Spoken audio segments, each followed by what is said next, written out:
కేసీఆర్ కి తెలంగాణ కన్నా ఆందోళనలే ముఖ్యమా? కేసీఆర్ కి జగన్ కి మధ్య అవగాహన ఏదైనా ఉందా? కిరణ్ ప్రభుత్వాన్ని పడగొట్టేందుకే వీరిద్దరూ కలిసి పనిచేస్తున్నారా? వీళ్ల మధ్య ఇందుకు ఓ రాజకీయ వ్యూహం అంటూ లేకపోయినప్పటికీ రాజకీయ పరిశీలకులు విశ్లేషిస్తున్నట్టు టైమ్స్ ఆఫ్ ఇండియా పేర్కొంది. చిరు పీఆర్పీ కాంగ్రెస్ లో విలీనమైంది. అటు ఎంఐఎం మద్దతు ఉండనే ఉంది. ఈ నేపథ్యంలో కిరణ్ సర్కార్కు ఢోకా లేనప్పటికీ టీఆర్ఎస్ మాత్రం ఈ సర్కార్ని గద్దె దింపాలని, ఎలాగైనా ఎన్నికలకు పోవాలనే పట్టుదలతో ఉంది. ఇంచుమించు జగన్ ఉద్దేశం కూడా అదే. ఒకవేళ ఎన్నికలే వస్తే తెలంగాణ జిల్లాలో టీఆర్ఎస్ స్వీప్ ఖాయం.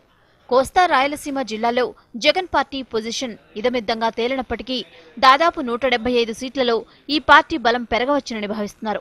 ఇది రాజకీయ పరిశీలకుల విశ్లేషణ. అటు అక్రమాస్తుల వ్యవహారంలో కాంగ్రెస్ పార్టీ తనను సీబీఐ పేరిట వేధించకుండా చూస్తే ప్రభుత్వాన్ని పడగొట్టే ప్రయత్నాలు చేయబోనని జగన్ సంకేతాలు పంపుతున్నాడు.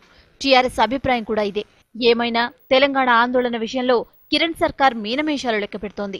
కఠిన చర్యలకి దిగడం లేదు. అయితే పెళ్లిబుకుతున్న ఆందోళనలు, కిరణ్ ప్రభుత్వ ఉదాసీనత మధ్య సామాన్య జనాలు మాత్రం నలిగిపోతున్నారు, ఇబ్బందులు పడుతున్నారన్నది నిజం.